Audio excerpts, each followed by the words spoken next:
Yan, naka-live na pa. Okay. Magandang umaga po sa inyong lahat. So, good morning everyone. Pangulo Elementary School 1 would like to welcome each and everyone in our Facebook live streaming today at the very first day of September 2020. So, welcome to our first day of two-day webinar in our team, Collaboration Amidst COVID-19. We are all in this. So welcome po sa mga sumusubaybay sa ating Facebook Live, sa ating mga masisipag na mga kaguruan, the very dedicated teachers of Pangulo Elementary School 1 sa pamumuno ng ating mahal na punong guro, Ginoong Vicente B. Vicente. Kaisa rin po natin ang ating Public Schools District Supervisor, Dr. Remedios P. Ray. At sa ating pong panauhin sa umagang ito, mga punong guro, mga kaibigan po natin mula sa iba't ibang paaralan at sektor ng ating lipunan, welcome po. So gayon din po, welcome to our guest speaker for this morning. He's going to have a very relevant topic for all of us. So mamaya ko na po siya ipapakilala sa inyong lahat para po surprise. Para po sa aming mga mahal na magulang, nasaan man po kayo sa inyong tahanan, sa inyong trabaho man, napakahalaga po ng inyong panonood sa atin ngayong umagang ito. At syempre, sa lahat po ng ating mga mag-aaral, sa aming mga pupils na kasama nating nakikinig at nanonood sa oras na ito. So stay tuned lang kayo mga anak. Samahan nyo kami sa isang umagang punong-puno ng makabuluhang talakayan na nagbibigay ng kaalaman upang ating mapagtagumpayan ang hamon ng new normal education setting na may temang synergy in virtual learning environment. So this is in line to mental health awareness, coping up with the pandemic. So, at ngayon dahil handa na tayo, atin po simulan ang ating programa sa isang awit panalangin na ihahatid sa atin ni May J.S. Natividad, guro mula sa ika-6 na baitang, at susundan naman po ito ng pag-awit ng pambansang awit ng Pilipinas sa pagkumpas ni Ginoong Aquilio P. Collingwood.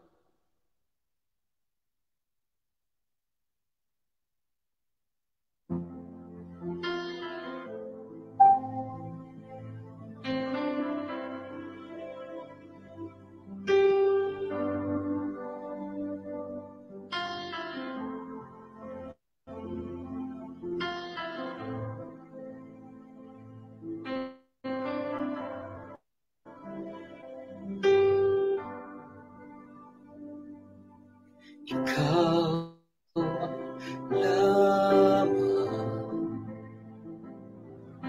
Panginoon,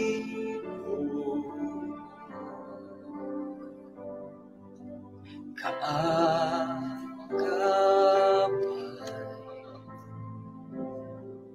saan man naroon, suliranin man ay ikaw lamang, O Diyos, ang sasambahin. Panginoon ko, sa iyo lamang mananatili kailanman.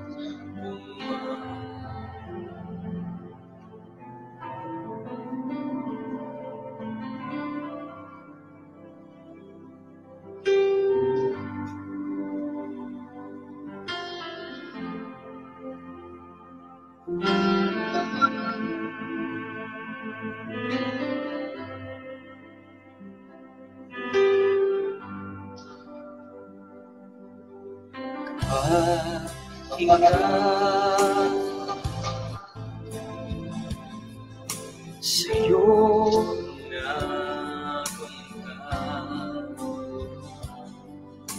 kapangyarihan, ikaw ang pinagmulan, suliranin man ay lamang, O Diyos, ang sasambahin. Panginoon ko, sa iyo lamang mananatili kailanman. Suliranin man ay dumating, ikaw lamang, O Diyos, ang sasambahin. Panginoon ko, sa iyo lamang nanatili kailanman.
Sa'yo nagpunta kapangyarihan, ikaw ang pinagmulan. Suliranin man ay mati, ikaw lamang Diyos ang sasambahin. Panginoon ko sa iyo lamang nananatiling kailanman. Suliranin man ay mati, ikaw lamang Diyos ang sasambahin. Panginoon ko sa iyo lamang nananatiling kailanman.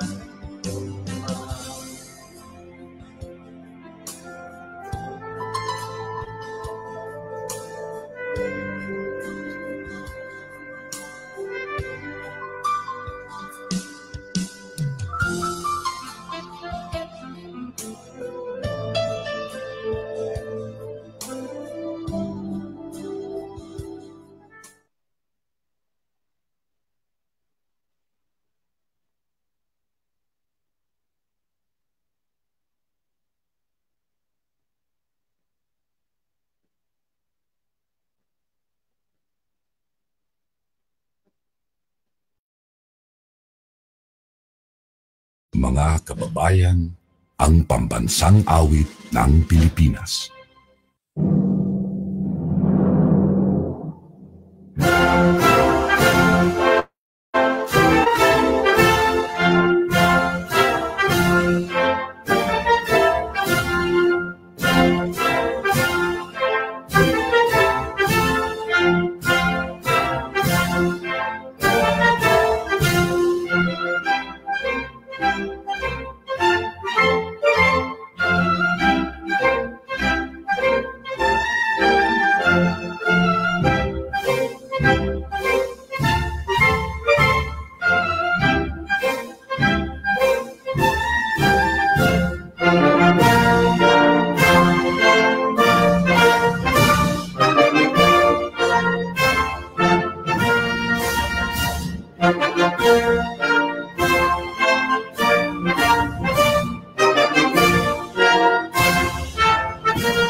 Muli sa inyong lahat, sa mga sumusubaybay po sa ating FB live streaming. So at ngayon naman po ating pong pakinggan ang mensahe ng ating mahusay na master teacher para sa kanyang welcome remarks, Ginang Concepcion F. Robles. Okay. So at ngayon naman po pakinggan muna natin ang mensahe ng ating very hardworking na punong guro, Ginoong Vicente B. Vicente.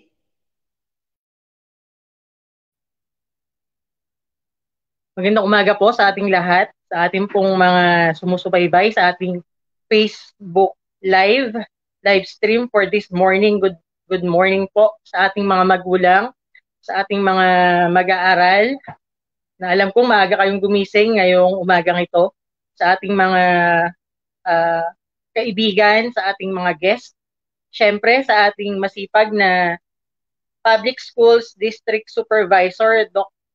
Remedios P. Ray, na makakasama po natin ngayong umaga. Magandang umaga po. At syempre sa ating panauhin, kay Professor Ron Bedia, siya po ang ating magiging source of information, source of wisdom. Makinig po tayong mabuti sa kanya at kung meron po tayong mga katanungan, handa po niya yung sagutin. Kagabi po, may nabasa po akong isang newspaper article in the Inquirer. Ito po ay tungkol sa sa statement ng ating Secretary of the Department of Education. Sabi po ng ating Secretary, we are experiencing extreme pressure, no? Extreme pressure. Siguro po, doon po pinaliwanag po doon sa kanyang interview na everyone is experiencing extreme pressure. Lahat daw po ay nape-pressure ngayon. Kami po sa DepEd, Simula pa lang po nung April, talaga naman pong sunod-sunod na po ang aming mga ginagawa. Nag-umpisa po kami sa survey, inalam po namin ano po ba ang meron tayong mga kagamitan. Tapos nagplano po ang Department of Education hanggang sa printing of modules, hanggang sa paggawa ng modules, ang ating pong mga teacher ay gumagawa ng modules. At the same time, ang ating pong mga teachers ay talaga namang gumawa po ng mga iba't ibang activities. Naging mga broadcaster po ang ating mga teachers. Naging director din po sila, naging editor at naging writer din po sila. So, totoo po yung sinasabi ng ating secretary. We are experiencing extreme pressure. No? At alam po namin na kayo din po, you are experiencing extreme pressure. May mga ilan po sa atin biglang nawalan ng trabaho. Yung iba po sa atin, biglang hindi na lang din tayo nakakalabas. Diba? Hindi na kayo nakakapag-mall. Diba? Nasa loob lang ng bahay ang ating mga mag-aaral. So, dahil po sa dala ng mga pagbabago na mayroon po tayo, we are all experiencing first-hand changes. That's why we are all pressured. So, bilang mga Pilipino, tayo po ay kilala bilang mga matatag. Sabi nga po dyan, we are resilient. Ang buong mundo ay humahanga sa ating pagiging resilient. Pero, ang pagiging matatag ay hindi naman po natin yan, paggising mo, kinabukasan matatag ka na. No? So, ito po ay dumadaan sa unti-unting paglakas. No? So, ngayon pong umagang ito, ako po bilang punong guro ay natutuwa dahil ang ating pong topic for this morning ay napakahalaga. Siguro dapat bantayan natin ang ating pagiging matatag, ang katatagan natin. Dapat lalo pa natin itong palakasin. Sabi nga ng ating secretary, we are experiencing extreme pressure sa work, sa bahay. Yan. So, dapat makayanan po natin, dapat ma-overcome po natin ang mga pressure na to. So, ngayon po umaga, wina-welcome po namin kayo sa aming Facebook Live at nawa po maging makabuluhan at mabunga ang umaga pong ito. So, mula po sa aming mga guro, mula po sa pamunuan ng Panghulo Elementary School 1, we would like to welcome you to this webinar series. Magandang umaga po. Sir Vic, for that very enticing message for all of us. And now let us proceed for the welcome remarks. At ngayon naman po ating pakinggan ang mensahe ng ating mahusay na master teacher para sa kanyang welcome remarks, Ginang Concepcion F. Robles.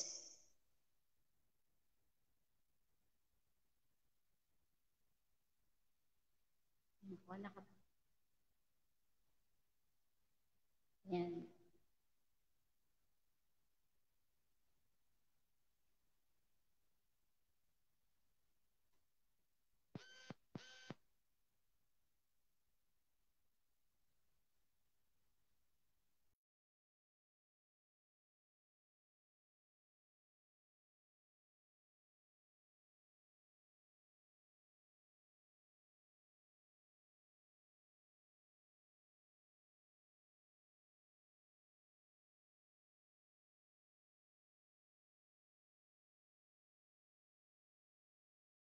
Introduction to our guest speaker for this morning. So I am very honored to introduce to you our guest speaker. He is the Executive Consultant for Gender and Development, a licensed professional teacher, a gender specialist, an international consultant for gender and development, a certified mental health advisor, and a certified life coach, and also a certified advanced cognitive behavior therapist, very young and dynamic, good looking, and most of all, single po. So let us all welcome our guest speaker for this morning, Professor Ronadel Bedja. Good morning po. Good morning po. Good morning, Doc Ron. Good morning po. Nakaka-pressure naman yung good looking. Okay po. Good morning po to everyone who are watching right now sa FB Live po ng Panghulo Elementary School. Yan. So today we are going to discuss, and I am tasked to discuss to you the mental health ng ating sitwasyon ngayon, ngayong panahong ito, lalo ngayong pandemic. So let's start with our slide. Oh yeah, before we start with our slide, let's watch this video muna para magkaroon tayo ng idea. Maray na aldaw sa gabos na parents, mga magurang na yaon digdi na nag-atindar para digdi sa satuyang pangapudan. Yaon kita digdi ngunyan para ipaglaban ang satong karapatan as magurang kang satong mga kaakian. Tama yan. Tama. En yaong kita digdi ngunyan para ikurahaw na ang edukasyon ay importante sa satuyang mga aki. Tama. Edukasyon talaga. Na ang edukasyon ay pag-asa ng bayan. Tama yan. Tama. Kaya yaong kita digdingon yan para ikurahaw na ibalik ang dating sistema kang eskwelahan, ang face-to-face learning. Dapat talaga nindang ibalik. Yan. Dahil kita pabor sa mga online class na yan. Tabako manggabos na tawo, may pambakal ng cellphone, may pambakal ng tablet, may pambakal ng laptop, asin bako manggabos na tawo, may internet sa mga harong ninda. Totoo yan. Bako magagabos may pambakal. Aram ko man na may modular learning na inaapod. Pero iba mang giraray ang yaon mismo ang mga kaakian ta sa mismong eskwelahan at mismong maestra ang nagtutok do sa inda. Face to face. Bako ito yung online class na yan. Ayo baga, iba mang giraray pagyaon ng kaklase niya, iba mang giraray pagyaon ng mga kakawat niya, iba mang giraray pagyaon sa eskwelahan mismo. Yan, tama yan. Yan pating mga modular class na yan. Mapagalo yan. Oo. Kaya kay puwantang ipaglaban na ibalik ang dati para sa itong mga aki. Asin ibasura yung online class na yan. Tsaka yung modular na mga kaniguan na naaaraman ninda. Ibalik ang dati traditional na pagklase. Yan ang dapat kaya yan. Ibasura yan online class na yan. Yung baga, kaya dahil nindo pag-enroll ang mga aki nindo hanggang dai pa nagbabalik ang traditional way ng pag-eskwela. Iyo talaga, dahil ko talaga i-enroll yan aki ko hanggang dahil nagbabalik ang dating sistema ng pagklase. Mayo kitang pakiaram kung yang mga aki ta ay mahawaan ng virus dyan sa eskwelahan. Wait. Ano, ha? Ang importante, nagkaklase ang satong mga aki. Mayo kitang pakiaram kung maglakop ang virus na yan dyan sa mga kaakian, sa mga maestra, asindawa pa sa tuyang mga magurang. Hey. Mas importante manggirara ang edukasyon kaysa sa buhay kang tabo. Kaya gadan kung gadan.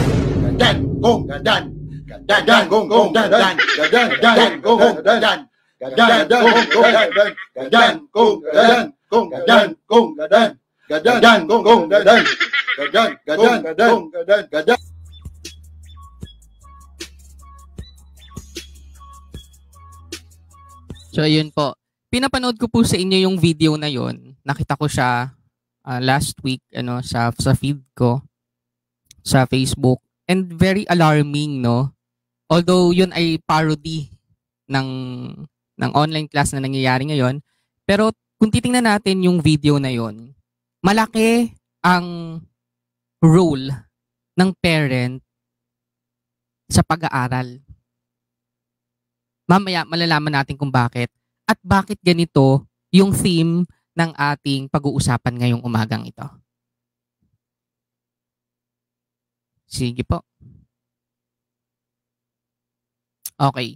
Ang theme po ng ating pag-uusapan ngayon ay synergy in virtual learning environment. So let's define first the two terms, no, na napansin natin sa theme, yung synergy at saka yung virtual learning environment. So let's start with synergy. According to Webster's Dictionary, ang synergy ay combined action or operation. So when we say combined action or operation, working together. So andyan yung synonym ng synergy, no? Teamwork, collaboration, alliance. So lahat ay involved dito sa virtual learning environment. When we say virtual learning environment, ito na yung new normal. Na lahat tayo ay nakatutok na sa computer. Virtual na. Walang face-to-face. So yun yung virtual learning environment. So tayo ay mag-aaral, tayo ay magtuturo, tayo ay mag-guide gamit ang virtual environment. Okay po. So ang topic po natin ngayong umagang ito ay nahahati sa 3. Encouragement. Sa encouragement, pag-uusapan natin dito ang engagement. Next, communication. Ang pag-uusapan natin dito ay openness. And letter Q for quality relationships. So kung titingnan natin yung topics natin, hinimay ko to sa kung saan tayo nagsimula talaga at paano tayo napunta dito sa new normal sa education, ang ECQ. Because of this new reprimand na kailangan tayo ay nasa bahay lang, hindi tayo pwedeng lumabas para hindi tayo mahawa ng COVID-19, nagkaroon ng ECQ. And sabi nga nila, di ba, in order for us to have a positive outlook, we need to understand the negativities outside of ourselves. So, i-accept natin yun at i-embrace natin yung negativities na yun para magkaroon tayo ng positivity for us to understand how to positivize those negativities. At kung yun yung ECQ ay negative para sa iba, gagawin natin tong positive sa topic natin ngayon. So, encouragement, communication, and quality. Let's start with encouragement. So, dito sa encouragement, sino bang in-encourage natin? Parents, no? Parents ang i-encourage natin because they are part of the stakeholders ng eskwelahan. So, parents as teachers. Ito po yung marami akong nababasa, no? Marami akong nababasa sa Twitter, sa Facebook, at sa kung saan-saan mang SOCMED, no? Social media platform, na maraming mga parents ang sabi nga ni Sir Vic kanina, no? Napipressure. Kasi nga, ano ang gagawin namin parents? So kami na ang magiging teachers. Kasi, wala modular So kami magtuturo sa students, sa anak namin. Kahit naman po dati pa 'di ba, ang first teacher talaga ay parents. So hindi na bago 'yun para sa atin na tayo ay teacher, na ang parent ay teacher din. So hindi na bago 'yun para sa atin. So eto, nakikita natin yung mga comments ngayon ng mga parents. So ayan, kasama nila yung anak nila habang nanonood ng live stream na ito. Kayo ay resources din sa teachers. Yung katulad po ng pagko-comment po ninyo, nakikita po ng mga teachers na nanonood kayo ngayon at nag-guide ninyo yung mga anak po ninyo. At dahil dyan, nagiging resources kayo sa mga teachers. So next po ay parents as decision makers. Kayo magdi-decide kung ano ba, igagrab ba natin tong new normal na to sa education o magi-stop ka na muna? So maraming ganyan, maraming akong mga estudyante sa kolehiyo, sa college na nag-stop muna. Kasi nga, bukod sa nahihirapan silang magkaroon ng access sa internet, nahihirapan sila kasi masyadong technical yung courses nila, tapos online lahat. So parang mahirap naman yun gawin. And last po, parents as trainers. Sir, anong difference ng teachers at trainers? Kapag ang parent ay naging trainer, bukod sa guidance, kayo rin ang magmo-monitor at magsusupervise sa students, sa anak ninyo. Kung nagagawa ba yung mga module or assessment, modular assessment na nakasaad doon sa module na binigay, Nagagawa ba ng anak ninyo yung binigay na assessment through online? So ito yung mga gagawin ng parents ngayong new normal na to. So kayo po, parents as teachers, resources to teachers, decision makers, and trainers. So, pero the question kasi, how to engage parents? Diba? So yun na yung para sa parents. Ngayon, ito naman para sa admin, para sa management. How to engage parents. Okay, first, hearing. Listen to the hopes, worries, and concerns of the parents as part of the stakeholders. So for the admin and management ng eskwelahan, not just Panghulo Elementary School, but lahat ng school, no, dito sa Pilipinas, so sa buong mundo, no, kailangan pinapakinggan natin. Kung naaalala ninyo, bago pa mag-June, nagkaroon ng press briefing ang ating secretary sa DepEd Secretary, Leonor Briones. Sabi niya, kailangan ng dialogue. Dialogue is an essential tool para magsimula ang isang eskwelahan. So paano itong dialogue mangyayari? Ganitong platform. I-invite yung mga parents, students, sa isang virtual environment at pag-usapan doon kung ano ba yung mga dapat nating gawin. Ano ba ang pangamba nyo ngayon? Kasi, di ba may orientation tayo? Before orientation, dapat may dialogue. Para sa orientation, ipe-present na ng eskwelahan, ipe-present na ng management yung solution o yung resolution doon sa nangyaring dialogue. So, ganun yung process. Hindi yung pagdating ng orientation, doon palang magwo-worry yung mga parents, yung mga students, na hala, paano namin to magagawa? Paano namin to masisimulan? Wala kaming access. So, yun yung pinaka-importante sa mga admin and management. So, again, kanina, pinag-usapan natin yung sa parents, no? Parents ang ating address doon. Ngayon, ang address natin ay para sa mga admin and management and teachers also. Next po is touch. We need to empathize with them. Sino yung them? Yung them ay yung parents and students. We need to validate their feelings. So, pinakinggan na natin, di ba? Pinakinggan na natin yung kanilang hinaing. Ang gagawin natin next is to empathize with them. Paano mo gagawin yung empathy na yon? So, kailangan mong solusyonan yung kanilang hinaing. Kung sinabi ng isang parent na, ay, wala po kaming cellphone eh, wala po kaming wifi, paano po kaya yung online class po ng anak ko? Paano po ang gagawin? So, hindi lang pwede na, ay, isa lang naman po kayo eh. Kayo lang naman po may ganyang problema, so kayo na po bahala dyan. Hindi pwede yun. Hindi pwede na sa ganitong new normal, majority ang susundin. Hindi po. Sabi nga, di ba, no one left behind. So kung may isang estudyante na hindi makasunod, kailangan gumawa ka ng paraan para masundan yun.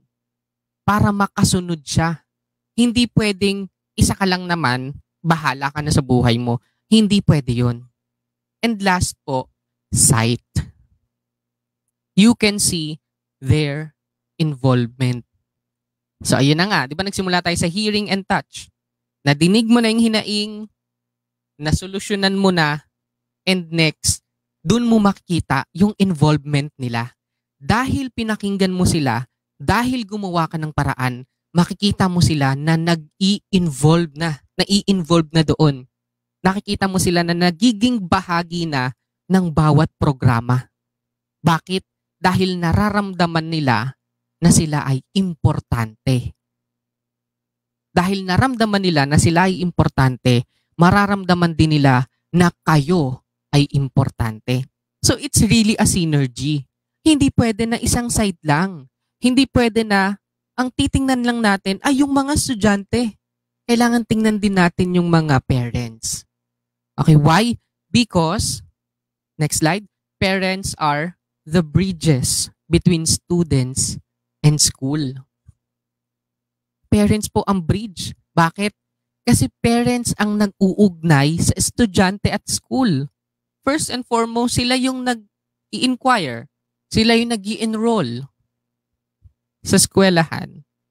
So sila ang bridge. No? Sila ang tulay sa pagitan ng estudyante at eskwelahan. So napaka-importante ng role ng parent. Kaya sa mga nakikinig, nanonood sa atin ngayon, napaka-importante po ninyo at saludo po kami sa inyo, lalo ngayong new normal na ito. So tapos na tayo sa letter E. Ngayon, punta tayo sa letter C, communication. Ito ang pinaka-importante sa lahat. For parents. Simulan muna natin for parents. Okay, for parents, we have 6 guidelines. First, platform. Kailangan po sa mga parents natin, alam natin or alamin dapat natin kung anong platform ba yung gagamitin ng ating anak sa new normal na ito. Online ba yan? Kung online yan, anong platform po ba? When we say platform, ano yung gagamitin na way? For example, Zoom ba ito? Facebook group ba ito? Facebook chat ba ito? Messenger room ba? Paano ba yung gagamitin? Especially, for those who are in lower grades, sa grades 1, 2, and 3, importanteng malaman yan kasi may mga nakikita ako sa Facebook na grade 1, naka-Zoom. Siyempre, yung tendency niyan, maglilikot yan, di ba? Hindi mo naman kayang stay lang yan sa isang lugar for an hour. Kaya ang suggestion ng ating kagawaran ng edukasyon, at least sana 40 minutes lang or 30 minutes lang ang session per class. Para hindi masyadong matoxicate ang mga bata, yung mental toxicity na tinatawag. Okay po? So next, trust.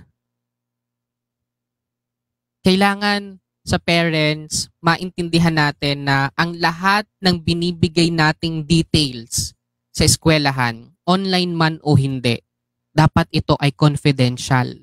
Dapat mabuo natin yung trust na yon sa school.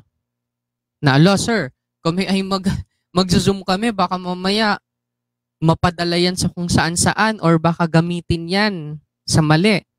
So, kailangan magkaroon ng trust. Kailangan magkaroon ng tiwala doon sa platform na gagamitin.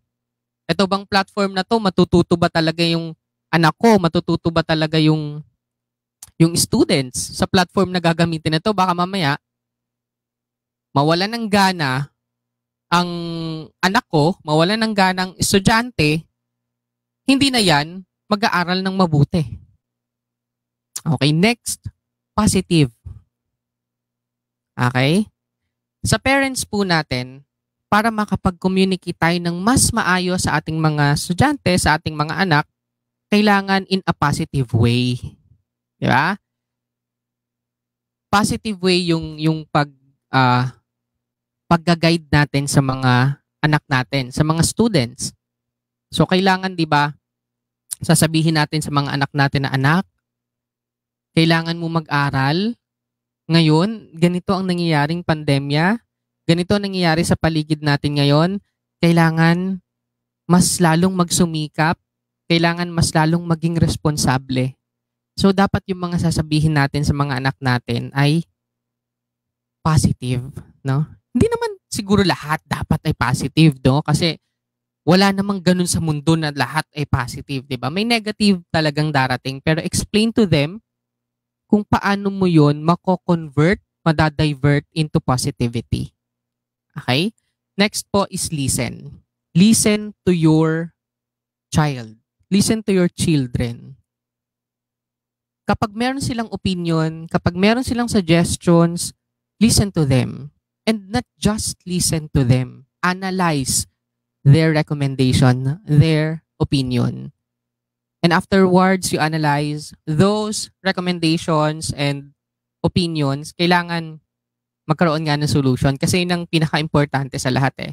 Maramdaman nila na sila ay nadidinig through your outcome or through the outcome of your solution. Okay? Next, presumptions. Ito parents, do not have a presumption. Do not preempt everything. Avoid presumptions. Bakit? Mahirap kasi kapag nag-a-assume ka eh. Di ba? Para lang yan sa pag-ibig, di ba? Kapag umasa ka at hindi nasunod, masakit yun. Ganoon din sa pag-aaral. Do not assume na ang lahat ng ito ay magiging self-paced. Hindi po. Tandaan nyo po na tayo ay elementary school, no? Mga bata pa itong mga anak natin. Hindi pwedeng maging self-paced ang education dito. Kailangan may guidance po ng parents. Hindi mo pwedeng i-assume na, alam na ng anak ko yan, kaya na ng anak ko yan, mas magaling sa technology yan. Hindi po. Kailangan nag-guide nyo rin. Kailangan na supervise nyo. Kasi napaka-importante nung last, no? Often. Kailangan proactive ang mga teachers, proactive ang parents, proactive ang students. So lahat dapat ay gumagalaw. Hindi lang kapag may problema, kasi ito yung problem, no? Ito yung problem sa karamihan ng mga eskwelahan at sa karamihan ng mga teachers na tatawagan lang yung parent kapag nagkaroon ng problema yung student. Baguhin natin yung ganong sistema. Baguhin natin yung ganong kultura. Bakit hindi natin tawagan yung parent or i-message yung parent na, "Good morning, ma'am. Your child is doing well. Magaling po siya sa klase. Naka-perfect po siya ngayong araw na ito." Bakit hindi ganun yung gawin natin? Imbis na puro negative. Diba? Napaka-toxic na ng mundo. Tapos ganun pa yung sasabihin na, yung anak nyo po hindi nakikinig sa klase. Yung anak nyo po ganito. We need to be honest. Diba? Kailangan sabihin natin yung negative. Pero also, kailangan mas nangingibabaw yung positive, no? Halimbawa, may isang student na naka-Zoom, no? Naka-Zoom, pero hindi masyadong nakikinig. Yung attention niya, wala doon sa Zoom. Kumakain, umiinom, etc.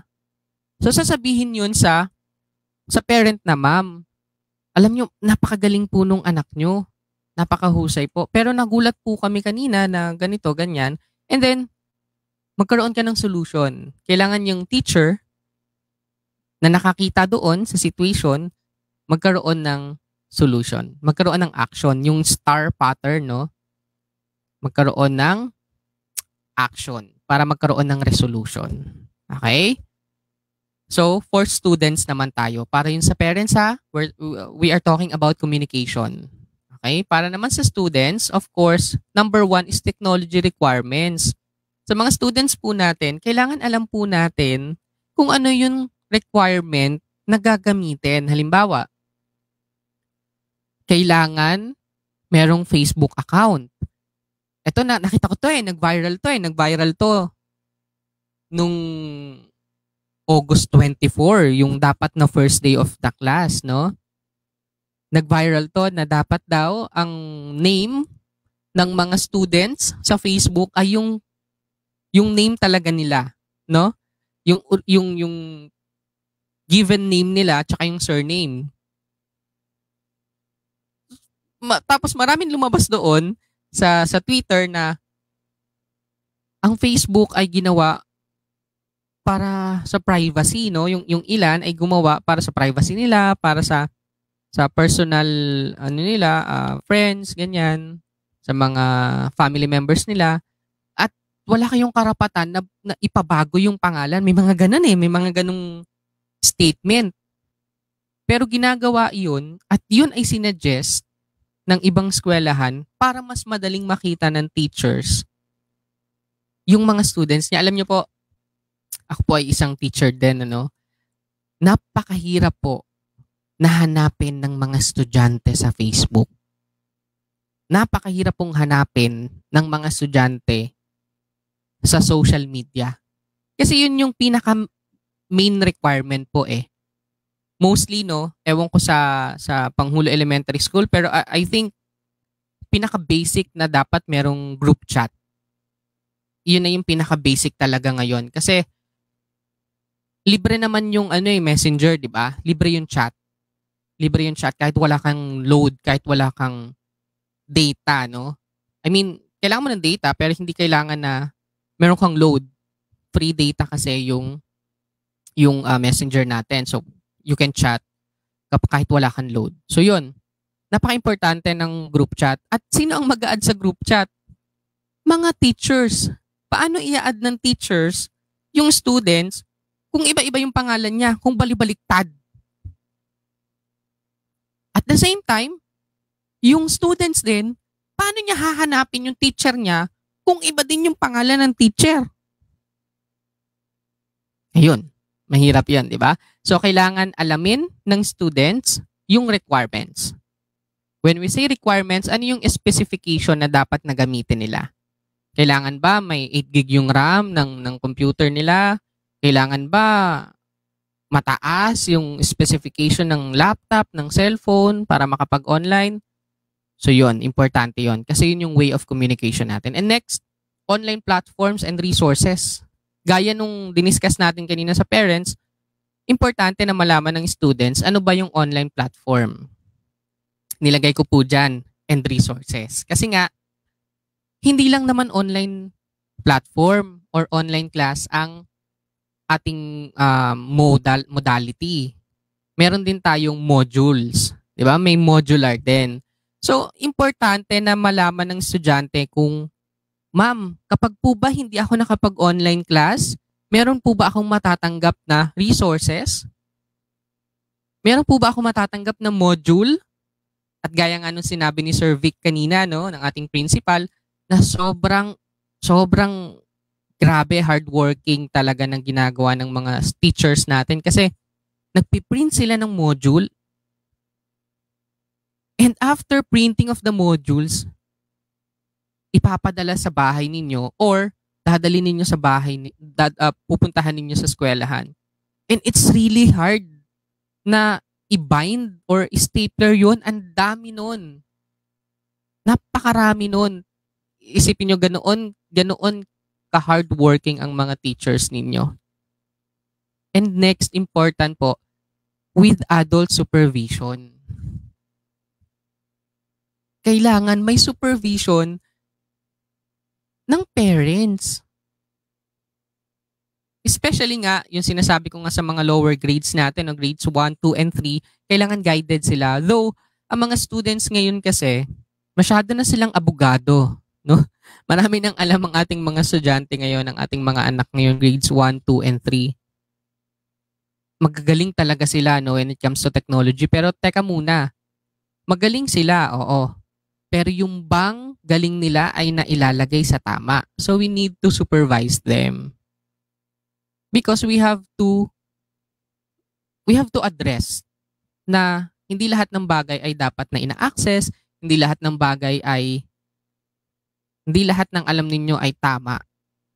Hindi lahat ng alam ninyo na tama ay tama. Diba? So we need to supervise them.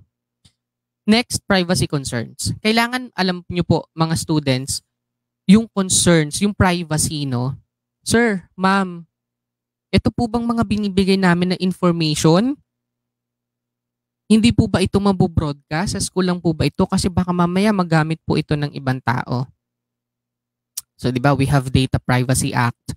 Kailangan hindi lahat ay nailalagay sa social media, especially names and addresses. So, dapat ay nasa system lang yun ng eskwelahan. Okay? And last, ito ay importante, class rules. Ang laki, malaking diversion to, malaking adjustment para sa lahat. Hindi lang para sa students. Malaking adjustment yung paggagawa ng bagong rules. Ano ba yung mga rules na gagawin ng mga teachers? Alam nyo mga kapatid, students, teachers, and parents, iba-iba ang atake ng mga teachers. Do not compare your teachers to other teachers. Yun ang isa sa pinakamaling gagawin ninyo. Wala, bakit si sir mas ganito, ganyan? Bakit si ma'am mas okay? Bakit ang ano niya? Bakit hindi siya ganito? Do not compare. Iba-iba ang atake ng teachers ninyo. Huwag nyo pong i-compare. Kasi kapag kinumpare nyo yun, dun magkakaroon ng pananamlay. Magkakaroon ng pagtamlay sa pag-aaral. Mas gusto ko si sir. Hindi ko maintindihan si ma'am. Ang taray-taray niya eh.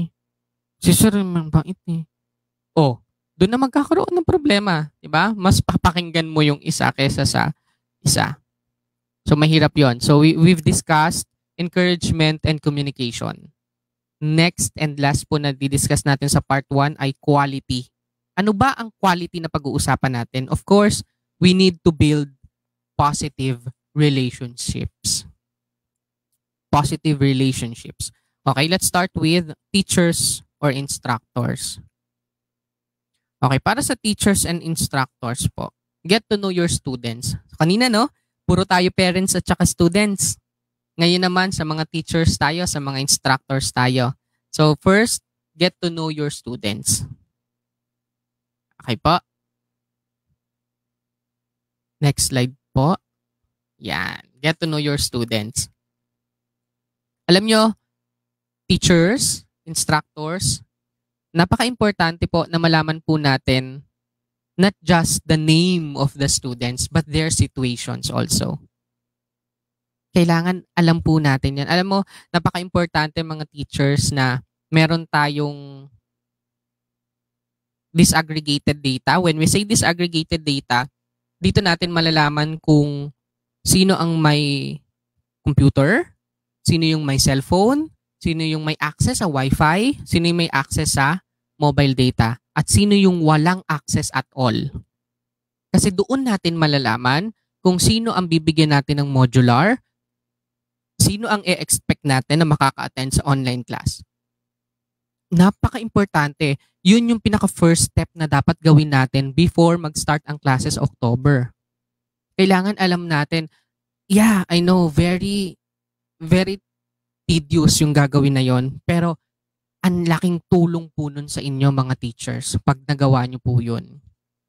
Pag nagkaroon kayo ng disaggregated data, name ng students, syempre yung grade level, name of students, tapos may mga column, access, lagyan nyo ng access, tapos sino may access sa Wi-Fi, sa mobile data, sino yung resources, lagyan nyo resources, laptop, cellphone, tablet, or etc. Doon nyo malalaman kung sino ang dapat na bigyan ng importance. Yeah, lahat ay kailangan bigyan ng importansya, pero sino yung dapat na mas bigyan ng importance, no? Especially mga walang access sa internet connection. So sila yung bibigyan ng modules. Madali po yun. Madali po yung magagawa. Yung not just your work, pero yung empathy na tinatawag natin. No? Mas madali po siyang gawin. And through that, magkakaroon ng positive correspondence. Dahil alam nyo na yung situation ng mga students ninyo, magkakaroon ng positive correspondence. So, hindi kayo maiinis, bakit wala si ganito? Bakit wala si ganito dito sa online class na to? Wala nang ganun. Hindi ka na matotoxic. Kasi alam mong siya ay walang access sa internet. So, you do not need to look for him or her. Diba? Kasi alam mo nang wala siyang access eh. So, hindi ka na mamomroblema. Hindi mo na siya tatarakan ng absento. Wala nang ganon. Okay? And of course, you need to be friendly and professional. Hindi lang, ito kasi yung problema ng iba, no? Masyadong friendly, nakakalimutan na nila yung professionalism. Masyadong friendly sa students, kaya ang students tuloy, akala ay tropa lang sila. So nababastos na sila, hindi na sila nare-respeto. You need to be friendly. Also, you need to be professional. Okay? And last po, choose kindness. Everywhere, every time, and to everyone. Kailangan yung kindness, no? Alam ko po na sobrang dami ng ginagawa ng mga teachers ngayon. Sobrang pagod na ang mga teachers natin. Kasi masyadong nabibigay, no, sa media natin, sa mainstream. Siyempre, andyan ang ating mga doctors, no, ang ating mga medical personnel. Saludo tayo sa kanila. Pero kailangan makita din natin na yung mga teachers natin ay frontliners din. Kailangan maintindihan din natin na yung mga teachers ay part din ng frontliners kasi sila ay nagsasacrifice na gumawa ng module, nagsasacrifice na i-print yung module. Alam nyo, yung ibang mga teachers ninyo for sure, bumili pa ng gadgets para ma-deliver ng mas maayos yung kanilang lecture online. Bumili ng mic, bumili ng sound card, bumili ng bagong laptop para lang maitawid ng mas maayos ang kanilang lecture. And you need to be thankful for your teachers, students. Kailangan maging thankful kayo. Huwag niyong isipin na puro lang pagawa, puro lang pagawa. Huwag pong ganon, no? Kailangan intindihin natin yung hirap na ginawa nila bago magsimula ang klase. Okay po? So ECQ, no? Encouragement, communication, and quality. So kapag nagkaroon tayo ng ganito, teachers, magkakaroon tayo ng quality education. Okay, so part 2 po tayo, mental health. So ito na, no?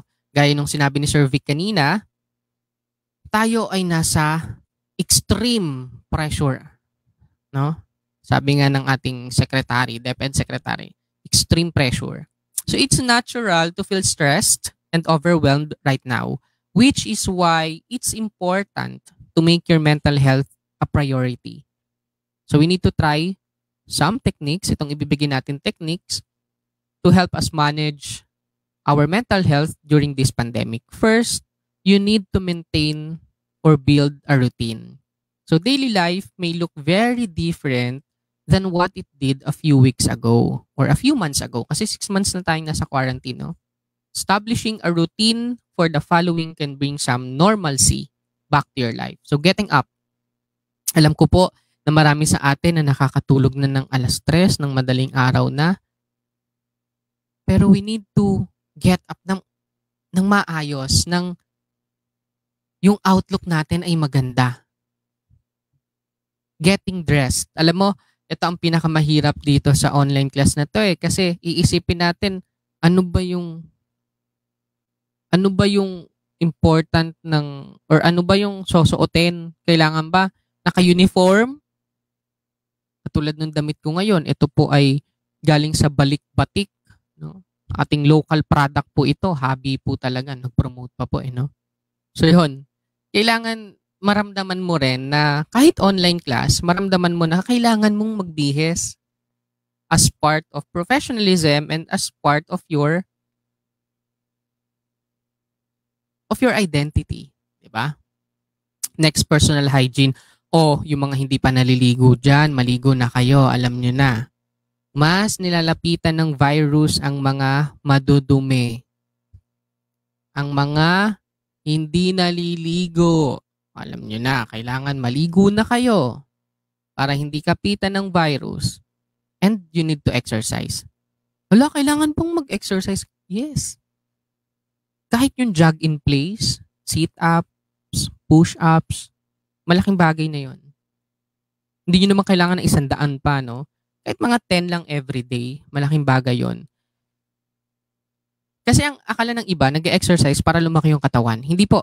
Nag-exercise ka para magkaroon ng composure yung katawan mo, magkaroon ng magandang daloy yung dugo. Okay? Next, meal time. O yan, ang dami sa inyo, kagigising lang, altang na ang tawag dyan, hindi na breakfast. Pinaghalong almusal at tanghalian, altang na. Altang. O yan, kasi kagigising nyo lang. So, kailangan hindi po masira yung meal time nyo. May breakfast, lunch, and dinner. Okay po, next, going to bed. As early as possible sana. Huwag naman sanang, uy, maaga po ako nagpunta sa kwarto sa bed ko 8:00. Pero natulog 3:00. Wala pa rin, di ba? Going to bed, when we say going to bed, wala ka na dapat na gagawin. Nagre-reflect ka na lang, nagbe-meditate ka na lang, and afterwards, makakatulog na. No? So again, you need to maintain or build a routine. Routine. When we say routine, everyday na gagawin mo. Next, you need to focus on self-care. Taking time to meditate. Alam mo, magkaroon ka ng isang place sa bahay nyo, kahit sa CR. Alam mo, isa sa pinaka-solitude na place sa bahay ay ang comfort room. Kasi sa comfort room, dyan nalalabas yung confidence mo eh. Diba? Nakakakanta ka dyan na kahit hindi ka naman kumakanta.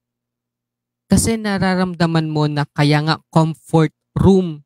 Nandyan yung comfort zone. Kaya nga tinawag na comfort yan eh. Dyan ka komportable. So ang ginagawa mo, dyan ka kumakanta, dyan ka sumasayaw, nagpapatugtog ka, tapos sumasayaw ka. Kasi confident ka na nasa loob ka ng comfort zone mo. So doon sa CR, pwede din no, na mag-meditate ka doon. Habang nagsha-shower ka or habang naliligo ka, nagme-meditate ka na, kamusta ba ako ngayon? Bakit ba nararamdaman ko to ngayon? At kapag hindi mo mahanap yung sagot doon sa tanong mo, kailangan mo na mag-consult. No? Hindi naman ibig sabihin, alam nyo, ito yung misconception no, sa psychology, mental health, no, na kapag nag-consult, baliw na. Hindi po yun ganun. Kapag nag-consult po, importante pong ma-assess kung ano po yung nararamdaman mo ngayon. Hindi po porket nagpa-assess ka, ikaw ay baliw na. Hindi po yun ganun. Sa panahon po ngayon, kailangan ma-assess ang mental health po natin. And we need to do something creative. Color writing. Katulad po ng ginagawa ng Panghulo, nagkaroon na sila ng ganitong live streaming. At napaka-importante nito, no? Next, unplugging in the evenings with dedicated screen-free time. Alam mo, importante po yan na magkaroon ka sa sarili mo, no? This is a discipline. Magkaroon ka sa sarili mo ng... Yan. Nagulat ako na wala. Yan. Magkaroon ka sa sarili mo ng discipline na kapag 10 o'clock na or 9 o'clock, wala na dapat cellphone. Yun yung screen-free time. Wala nang cellphone, wala nang gadget na hawak. Ikaw na lang talaga. Nakahiga ka na lang, nagme-meditate, nagpe-pray ka na lang. At yun ang importante sa mga pupils, sa mga students natin. So as early as 9 p.m., wala na dapat silang hawak na phone, or 8 p.m. At least 8 hours of sleep ay importante na. Hindi porket normal na, ibabaguhin mo na rin yung sistema ng katawan mo. Hindi po. And you need to get ample rest. When we say ample rest, kailangan from time to time po, ikaw ay nagpapahinga. Hindi pwede na from 7 a.m. to 5 p.m. nakaharap ka sa laptop. Hindi po. Kung hindi mo na nararamdaman yung sarili mo, hindi mo na nararamdaman yung presensya mo sa sarili mo, pwede ka naman magsabi sa teacher mo na, ma'am, pwede po bang mag-break lang po muna ako? Pwede naman po yun eh. Pwede po yung maging honest, pwede mo pong sabihin yun. Na, sir, ma'am, halimbawa, ikaw ay teacher, pwede po bang magkaroon ako ng mental rest? Bibigyan ka naman yan eh. Hindi pwedeng hindi ka bigyan kasi importante yun sa panahon ngayon. And next po, you need to keep in contact with others. Okay? Your friends, yung long lost friend mo, yung classmate mo dati nung elementary, nakasabayan mong kumain sa kantin, hanapin mo sa Facebook, yung tropa mo dati nung high school ka, sa mga teachers na I'm talking about teachers and parents, no? Yung mga friends ninyo dati nung kabataan ninyo, contact them. No? Sa mga students naman natin, you need to contact your classmates, your friends, magkaroon ng kwentuhan, para maramdaman mo na hindi ka nag-iisa. You need to keep in contact with others. Kasi Yun ang pinaka-problema ngayon. Alam mo, ang dami kong clients na nag-PPM sa akin, nag-video conference kami. Mostly, 80% ng clients ko nang nakakausap ko ay nararamdaman nilang sila ay alone. Nararamdaman nilang sila ay mag-isa. At yun po ang nakakatakot. Kasi pag naramdaman mong mag-isa ka, na nag-iisa ka lang, mahirap gumawa ng paraan. No? Kaya importante na you need to keep in contact with others. When we say others, bukod sa mga kasama mo sa bahay, others, yun yung mga friends mo outside of your house, outside of your home. Okay? Next po, acknowledge that this is a difficult time for everyone, yourself included. The pandemic is scary, but try to keep things in perspective. Do your best to focus on the facts and treat yourself and others with kindness. There's a lot of uncertainty, but we will get through this together. Kaya nga yung ating theme ng 2-day webinar na ito ay collaboration amidst pandemic or COVID-19. We're all in this together. Diba kanta nga yun sa High School Musical, we're all in this together. Yun. Tayo ay magkakasama. And sabi nga, facts. Doon tayo, alam mo, ang dami, mga nagsimula yung pandemic, ang daming hoax na lumalabas, ang daming mga fake news na lumalabas. Huwag po tayong magpo-focus sa mga fake news, doon po tayo sa factual. No? Nung kamakailan, na balita na patay na ang ganito, buhay pa naman. May mga tao na pinapatay na pero buhay pa naman. Huwag tayo mag-focus sa toxicity na yon. We need to focus doon sa factual. We need to focus doon sa tama, totoo. No? So yun po, to summarize, no? Itong mental health and COVID-19 na ito, you need to maintain or build a routine. You need to focus on self-care. You need to keep in contact with others. And you need to acknowledge na hindi lang ikaw ang nakakaranas ng bigat. Lahat tayo nakakaranas ng bigat. Lahat tayo may problema. Lahat tayo ay apektado. Hindi lang ikaw. Lahat tayo. So from the start, ECQ, no? Encouragement, communication, and quality. And through those 3 references, magkakaroon tayo ng positive outlook at magiging maayos ang ating mental health. So thank you sa pagsama ngayong umagang ito, and I hope may mga napulot po tayo. Thank you po. I think Q&A po ba?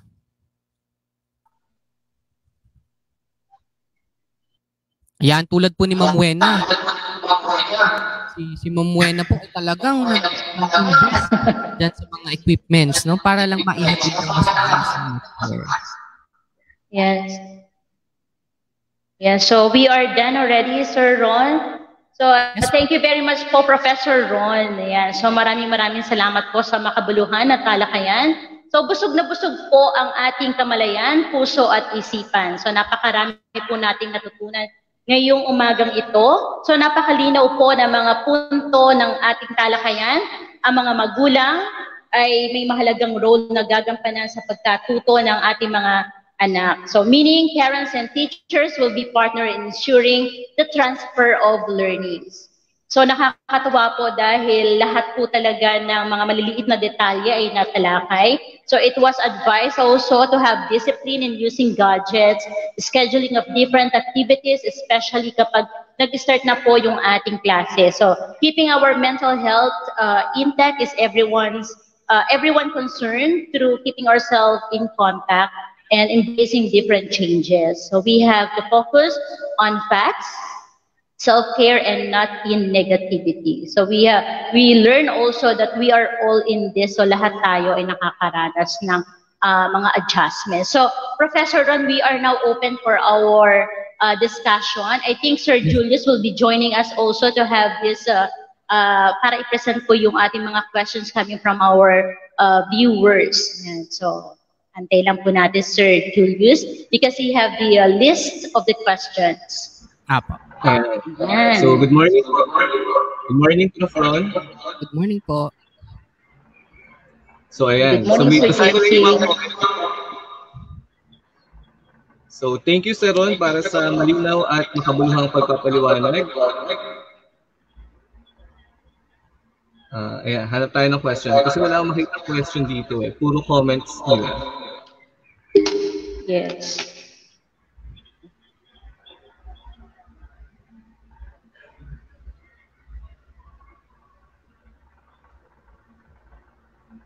Ayan. So, siguro ang question ko na lang, Prof. Ron, Papa. is ano yung sign na tayo po ay nakaka-experience na ng anxiety po? Okay.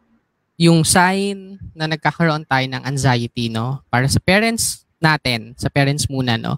For us to understand kung yung anak natin ay nakakaranas ng anxiety, kung hindi na usual yung ginagawa nila. Halimbawa, nagkakaroon sila ng, yung from time to time, nag-worry sila sa nangyayari, not just sa kanilang sarili, pero nag-worry sila sa, ano po bang mangyayari na ako po ba ay gagraduate pa, ako po ba ay makakapag-aral pa? Yon, nagkakaroon na ng anxiety attack yon. So ano ang gagawin natin pag nagkaroon ng ganun? Kailangan magkaroon tayo ng pag-uusap. Kailangan magkaroon ng openness, no? Kailangan ang parent at saka ang kanyang anak ay nag-uusap ng maayos. Kailangan na i-release yon ng student, ng anak niya, at nasasabi kung ano talaga yung nararamdaman. Kasi maaring nabulong lang yun ng friend niya eh. Maaring nabulong lang yun ng kaibigan niya, pero iba pala yung nararamdaman. So, importante ang guidance din ng parents. Sa mga teachers naman natin, alam ko, lahat tayo, aside from toxic or toxicity ngayon, nakakaramdam tayo ng anxiety na. Pero, alam nyo yun, kailangan nating i-divert yung nararamdaman natin na as part of the frontliners, tayong mga teachers, malaki yung ambag din natin. Kailangan maisip din natin yun. Doon tayo mag-focus. Doon tayo mag-focus sa importance natin. Huwag tayo mag-focus doon sa anxiety na yon. Mag-focus tayo na kailangan tayo ng society, not just our students, but the society per se. Kailangan tayo. Yun po. Yes. Thank you, sir. Kasi usually nag-overthink yung mga tao, lalo na doon sa mga bagay na very uncertain sila, or baka bukas, ano bang mangyayari bukas dahil nasa gitna tayo ng pandemic, di ba? We are not certain kung ano yung mga pwedeng mangyari on the near future natin, di ba?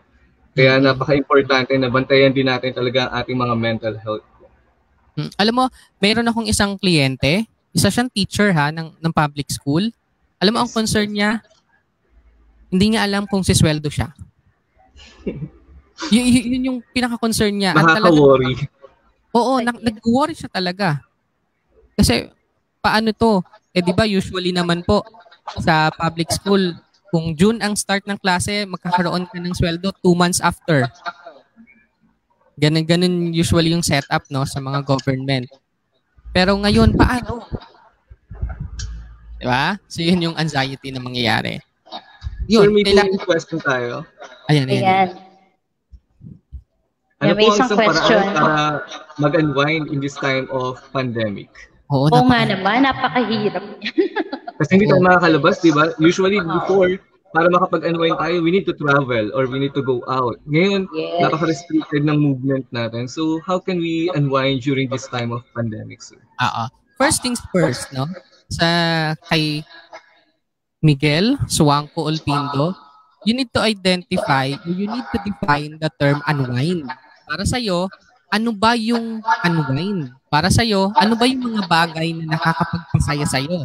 Ano ba yung mga bagay na nakakalimot ng problema sa'yo? Kaya nga tayo nag-unwind para makaalis tayo doon sa worry. Diba? So ikaw, ano ba yung makakapag-unwind? Kung makakapag-unwind sa'yo ay travel, hindi naman pwedeng mag-travel ngayon, nanood ka sa YouTube ng mga travel content. Kung hindi ka makapag-travel through watching videos na travel at content, para ka na rin nagta-travel. Diba? Pero at the same time, may isip mo, sana all Sana all nakapag-travel din doon. Di ba? Yun ang iisipin mo. Pero sa kabila ng yun, marami pang ibang paraan. No? Ano po ang isang paraan? Una, accept mo na may pandemic. Pangalawa, you need to be thankful kasi kasama mo ang family mo ngayon.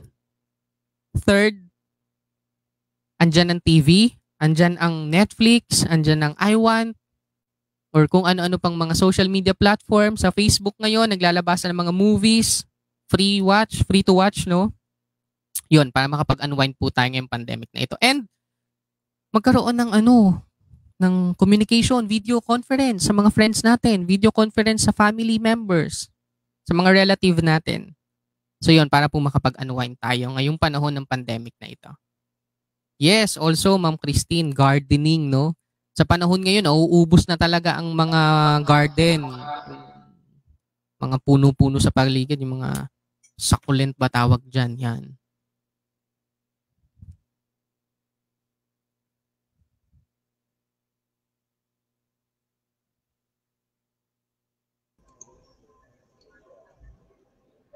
Naka-off ka, Ma'am Weng? Yan. So, may mga katanungan pa po ba tayo para po sa ating panauhin ngayong umaga? Yan, o. Ito, may nabasa ako. Ayan. Share ko lang po, sabi ng anak kong si Chanel, sabi niya matagal pa ba ang lockdown? Sabi ko naman, bakit na? Sagot ng anak ko, kasi po gusto ko lang pumasok sa school. Bilang nanay, naawa po ako sa kanya. So, ayun po. Ayun po.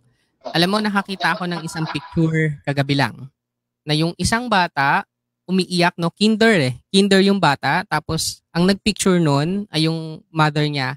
Sabi ng mother, naaawa siya na nakikita niya yung anak niya na hindi niya maintindihan yung instruction ng teacher niya. Imagine na, kinder to. At feeling ko ang dinidiscuss ay coloring. Kasi may color yung bata at may hawak na coloring book.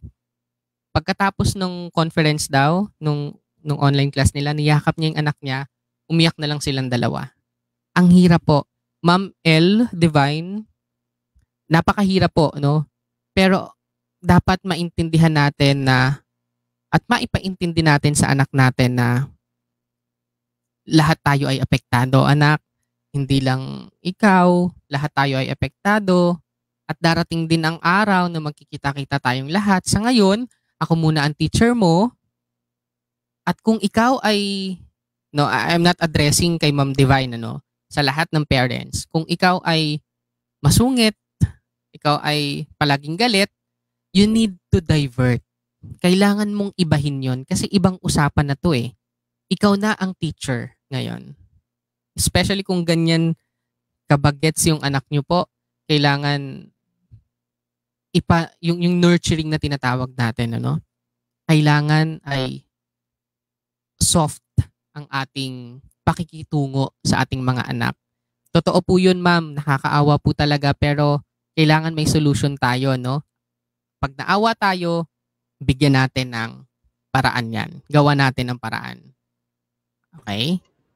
Ayan, meron pa isang comment sa atin, sir, bonding with kids. So, yes, napaka-importante yung oras na to, di ba? Kasi noon, nung wala pa tayong pandemic, di ba, nagre-reklamo tayo lagi na lagi tayong walang oras, lagi tayong nasa trabaho, di ba? Wala tayong time ng break. Then now, may pandemic tayo, di ba? We have all the time na nasa bahay tayo na gamitin natin yung oras na yun to bond with yung mga kasama natin sa bahay. Totoo, tama yung sinabi ni Zel Reyes. Yun nga yung binanggit ko kanina na isa sa nangyari ngayon talagang pandemic na ito, na-realize natin yung importance ng family.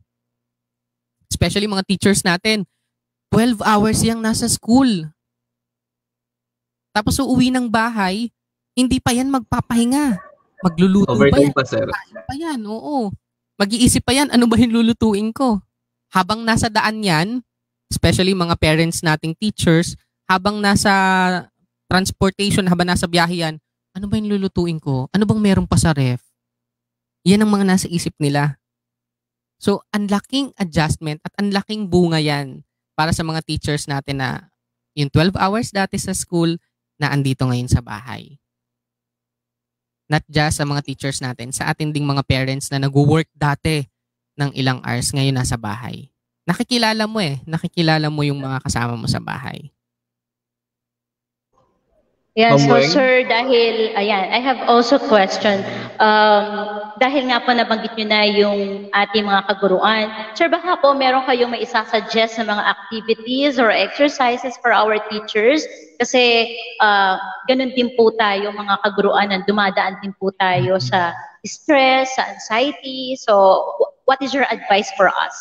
Yon. Sa mga teachers po natin, ito yung na-invite ako sa isang eskwelahan din, ano. Same question din ang tinanong nila sa akin. Una, magkaroon kayo ng psychosocial support group.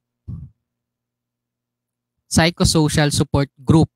Magkaroon kayo ng from time to time na usapan. Usapang positibo. Magkaroon kayo ng usapang positibo, no? Na kayo nag-uusap, nagkukwentuhan, nag-share kayo, ano nararamdaman ninyo, kamusta ka ngayon.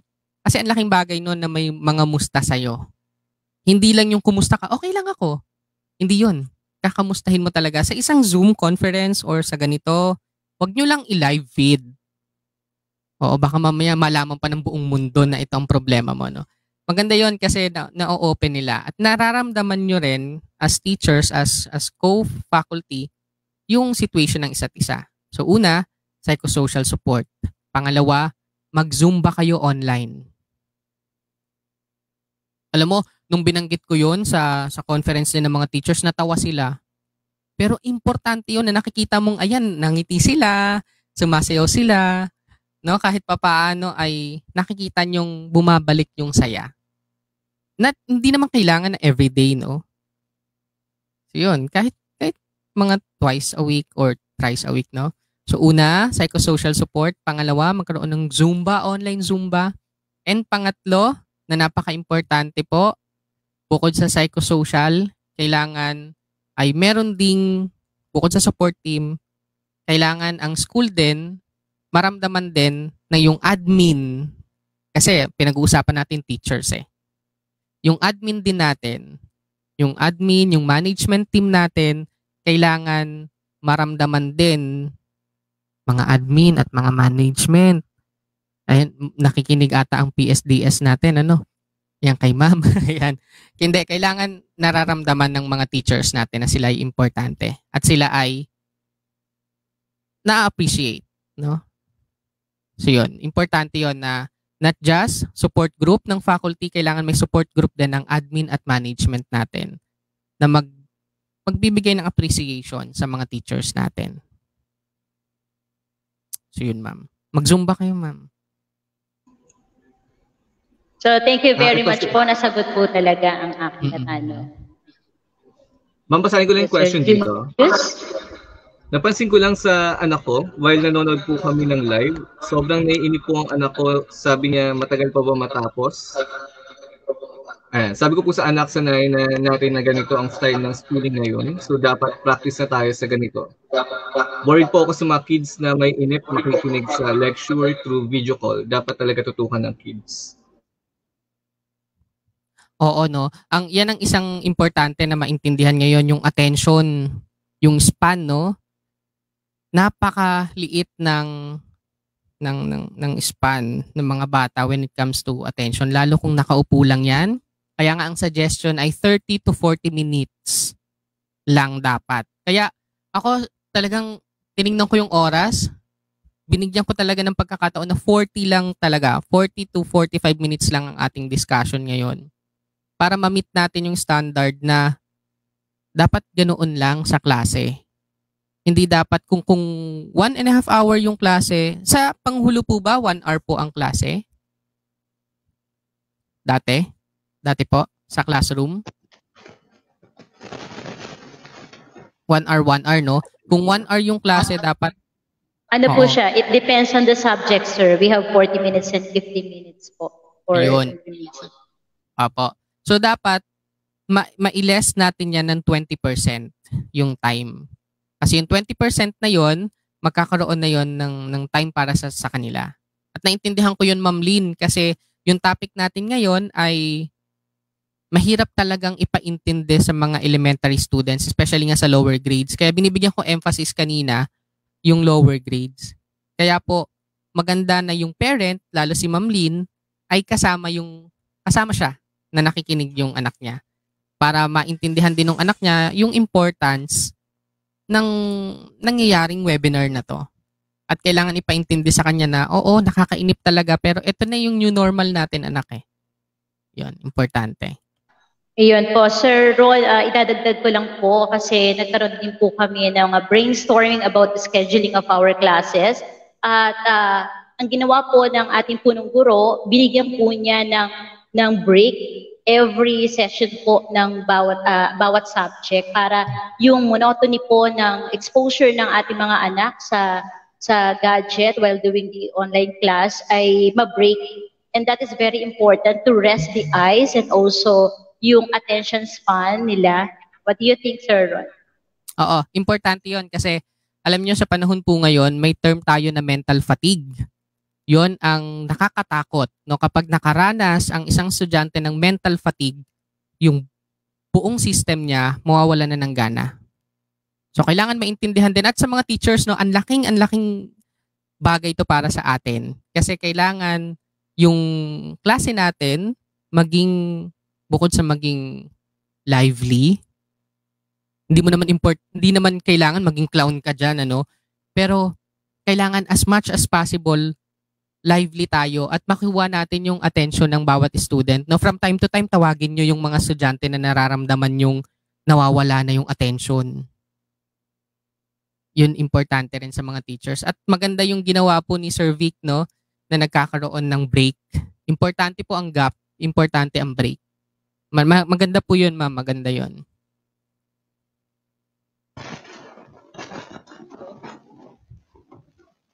Another, sir, can you please give us some sort of advice about positive discipline? Kasi yung attention nga ng ating mga bata no, sa pagharap dito sa new normal setting na education. So paano po ba didisiplinahin ng positibo ng ating mga magulang yung ating mga mag-aaral? Kasama po kasi yan sa hamon, di po ba? Yes po, yes po. May bukod na webinar tungkol sa positive discipline. Pero dahil nga tayo ay nandito na, no, i-discuss natin. Mga 2 hours lang naman po to. Hindi pa. Hindi pa. Una, no, paano magiging maayos yung pagdidisiplin natin sa mga anak natin, no? Positive discipline. Though, wala namang term na negative discipline, wala namang ganon, pero mas maganda siguro ang term natin is efficient, no? Paano mas maging efficient yung discipline natin sa anak natin? Una, kailangan as parent, maramdaman ng anak mo na hindi mo siya sinasabihan as parent. Sinasabihan mo siya as guidance, no? Not just as parents, also as guidance counselor. Maramdaman din yun ng anak mo na eto si mama, parang iba ka ngayon. Parang hindi ikaw yan. Pag naramdaman yun ng anak mo na parang may iba, magandang bagay yun. Kasi nakikita ng anak mo na pati ikaw nagbabago, pati ikaw nag-a-adjust. Mararamdaman ng anak mo na lahat tayo pala nag-a-adjust, hindi lang ako. So kung yung dati ang pakikitungo mo sa anak mo ay puro palo, puro sinturon, puro tsinelas, baguhin mo ngayon, hanger naman. Hindi. Iba. Hindi. Kailangan na sa maayos na paraan na. No? Kasi nga, mental health importante po ngayon. Hindi pwedeng papalo, hindi pwedeng papisikalan ngayon. Kailangan, magkaroon kayo, halimbawa sa kwarto, invite mo siya sa kwarto, mag-usap kayo ng maayos. Yun yung efficient na pagdidisiplin, yun yung positive, no, na pagdidisiplin. Hindi lang yung puro palo. Kailangan maintindihan ng anak mo ngayon na importante ang dialogue. Importante na magkaroon ng pag-uusap. At yun ang kailangan ngayon na lahat kayo 24/7 magkasama sa bahay. Share. Share mo yun, no? Share mo yung ano ba nararamdaman mo. Alam mo, ang mga bata ngayon, ang dami ng nararamdaman yan. Magugulat ka na lang eh. Kakausapin ka ng estudyante or ng anak mo. Ma, bakit parang malungkot ako? Eh, hindi naman ako malungkot. Magugulat ka na lang. Wala, paano ko gagawin to? Hindi mo pwedeng, ay, nakalika-nood tayo ng Cocomelon. Hindi naman pwedeng ganoon lang. Manood ka na ng Cocomelon. Kailangan explain mo sa kanya, ano ba yung lungkot na nararamdaman mo? Bakit mo nasabing malungkot ka? Ano bang nararamdaman mo? Kaya ang parents po ngayon, hindi lang kayo teacher. Psychologist na rin kayo. Counselor na din kayo. Kasi kailangan yung maramdaman yan. At natutuwa ako sa mga parent na nandito po ngayon, na talagang nakikisama sa atin. At yun ma'am, yun ang advice ko sa mga parent na para magkaroon ng positive, efficient discipline. Talk. And you need to walk the talk.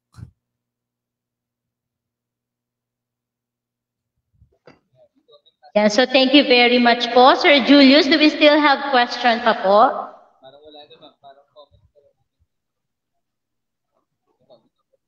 Ayan, puro mga positive comments coming from our parents. So they are very thankful to our speaker. So thank you very much po, Sir Ron, for sharing your expertise with us. Napagaan ang aming pakiramdam, natuto at nabusog po ang aming mga isipan. So maraming salamat po sa inyo, Sir. Hanggang sa muli natin pagsasama sa mga susunod na webinar po sa ating school. So we are very thankful. Sir Julius, thank you very much. Ayan, mag-join ko siya. Okay, Sir.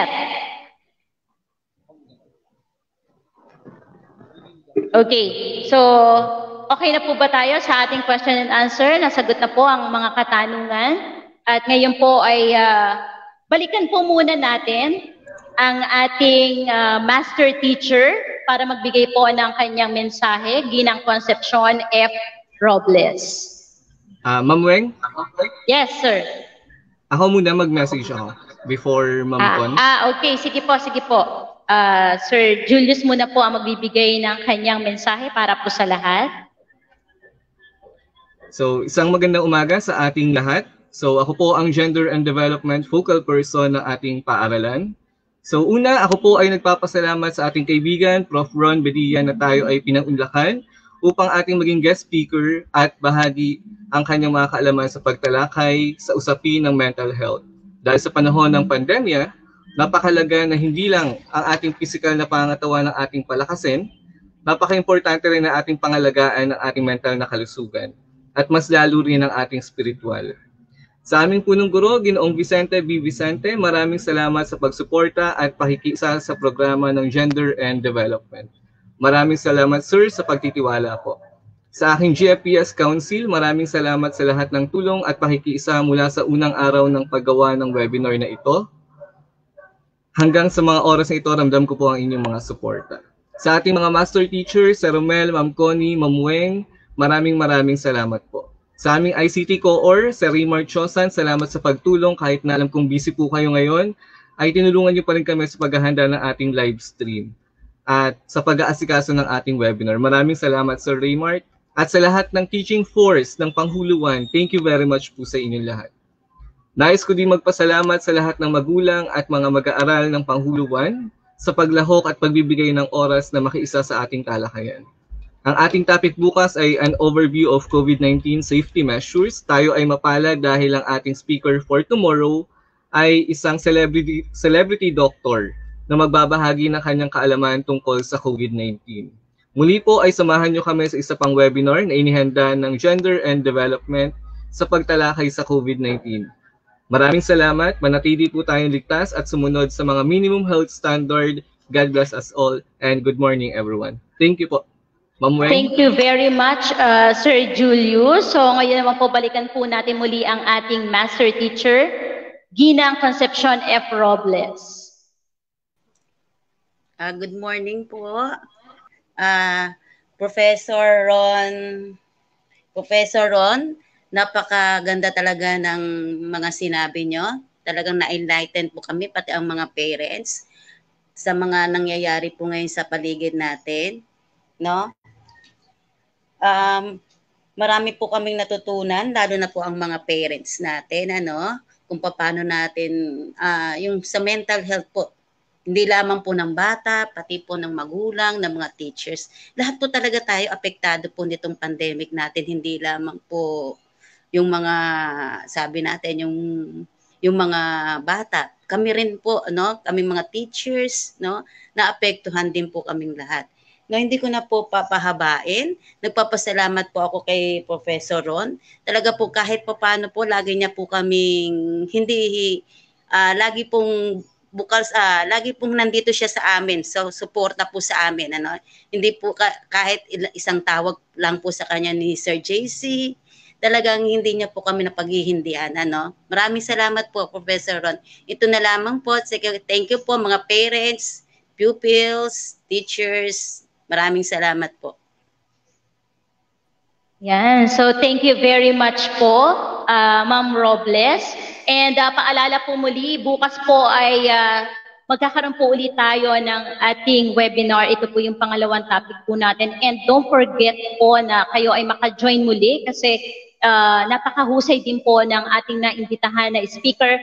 At siya ay isang celebrity doctor at lumalabas po siya sa mga programs sa television. So abangan po ninyo yan dahil may pagkakataon po tayo na makapagtanong po ng mga mahalagang impormasyon tungkol po sa kasalukuyang pandemya po. And now before we end our program, so let us hear first the closing remark of one of our master teacher, Sir Romel Di Marcelo. Sa atin pong mga district supervisor, Dr. Remedios Pire, sa ating pong punong guro, Sir Vicente B. Vicente, sa akin pong mga kasamang mga guro, mga magulang, mga mag-aaral, mga bata, magandang umaga po sa inyong lahat. Una-una po, gusto ko po pasalamatan ng ating speaker for the day, si Doc Ron Beja. Maraming salamat, Prof. Marami pong natutunan ng mga magulang, mga guro, mga bata sa mga binahagi niyong kaalaman sa araw na ito ngayon. Sa inyo pong kaalaman, hindi lang po ngayon nagturo sa amin si Doc Ron. Lagi po namin isang speaker sa aming mga Slack, yung mga seminar po ng teachers. Sa ating pong mga magulang, napakinggan naman po natin sinabi ni Doc Ron kanina sa seminar natin. Sabi nga po, parents are the bridges between student and school. So malaki po ang gagampanan natin ngayon bilang magulang. Kaagapay po namin kayo ng mga guro para matuto ang ating mga anak. Sabi nga ni Dr. kanina, positive discipline po, kagaya po ng ginagawa ng mga guro. Hindi po tayo gagamit ng kung ano-ano para matuto ang ating mga anak. Kailangan po ang pasensya at siyempre ang guidance sa ating mga anak. Lalo na po gagamit tayo ng technology ngayon. Alam niyo naman, napakaraming pwedeng buksan ng mga ating mga bata. Baka mamaya nalingat lang kayo, naglalaro na, nag-ML na lahat yan. Sana po yung guidance po natin mga magulang ay hindi mawala. Sa mga guro naman po sa atin, get to know your students or your pupils. Siyempre, mga bago yan, mga bago natin hawakan, mga hindi pa natin sila masyadong kilala. Tapos magkikita-kita tayo sa online, hindi kagaya ng sa face-to-face. Napakadali natin makilala ang mga bata. At hindi naman po lahat ng bata ay kayang mag-online class. Kagaya nga nung ginagawa natin, hinahanap natin sila lahat, hindi lang po yung mga nasa online class, kundi po yung mga hindi po kaya na mag-online. Doon po ako naawa sa mga bata na yun, kasi parang sa kanila parang kulang na kulang. Alam naman natin po na makapag-aaral sila sa modular. Katulong din po ng kanilang mga magulang. Pero siyempre iba pa rin po yung ganyan, nakakaharap ng mga guro, yung mga classmate nila, nakakasama nila sa online. Gano'n. Nagiging emotional pa ako. Maraming salamat po, Prof. Ron. napakalaking tulong mo sa aming paaralan. At syempre kay Sir Julius na ginawang daan para makilala natin si Prof. Ron with the guidance of our principal, Sir Vic Vicente. Thank you very much, Prof. Ron. Napakadami namin natutunan ngayong araw nito sa iyo. Sana po huwag kayong magsawa sa pagtulong sa aming paaralan, din sa aming mga estudyante, mga pupils namin. Thank you very much po. Hanggang dito na pa para po makapagpahinga na tayo lahat ulit. Makabalik na ang mga bata. Pwede na matulog ulit mga pupils. Thank you very much po and good morning. Ayan, so dito na po nagtatapos ang ating programa. Salamat po sa inyong oras at pagsama sa ating makabuluhang talakayan. So sa ngalan po ng pamunuan ng Pangulo Elementary School 1 sa pangunguna ng aming punong guro, Sir Vicente D. Vicente, kami po ay lubos na nagpapasalamat sa inyong lahat. So hanggang sa muli, manatili po tayong malusog, masaya at may pananalig sa Panginoon. God bless everyone. So ito po si Ma'am Weng Tupas, ang inyong host sa umagang ito. Thank you very much po sa inyong lahat. Yes, Doc Ron. Yes, sir. Yes, sir. Mag-message lang muna si Prof. Ron for... Ayan, so meron po siyang mensahe. Okay. Sige po. Kasi ang oras po natin hanggang 10 a.m., di ba? Tapusin po natin hanggang 10 a.m. So may 20 minutes po ako para magsalita. Papasalamat po. Thank you po kay Principal po, kay Sir V, Sir JC, Ma'am Weng, kay Sir, kay Ma'am Con, kay Sir Raymart, sa PSTS natin, sa mga parents po na nanood ngayon, sa mga students na nanood ngayon, huwag nyo lang po sanang pinakinggan ang ating pong mga mensahe. Isa puso po natin at isa buhay po natin para yun po yung maging guidance natin ngayong new normal na ito. At gaya nga po ng sinabi ko nung unang pagkikita natin noong 2018, ako po ay palaging nasa gilid lang po ako. Anytime po. At sa mga listeners po natin sa nanonood po ngayon, huwag niyo pong hahayaan na hindi mapanood si Doc bukas. Si Doc, ang inyong guest po ay malaking bagay po, no? Importante yung pag-uusapan natin. Pinag-usapan natin ngayon yung mental health, bukas po physical health ang pag-uusapan. So magandang bagay po. Thank you po sa pag-invite. Maraming salamat po. Prof. Ron, invite nyo sila na i-like yung page nyo po. Ayan. Oo nga po pala.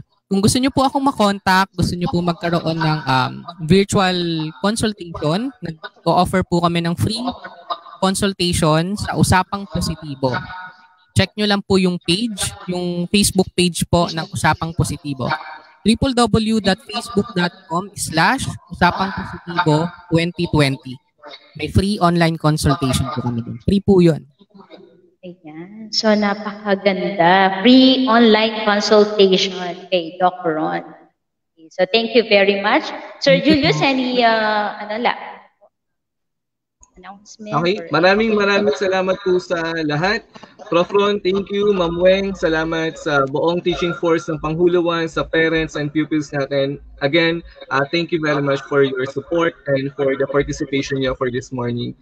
Sana bukas magkita-kita po tayo ulit for another webinar with Doc Salinel, our guest speaker for tomorrow. And with that, good morning everyone and stay safe.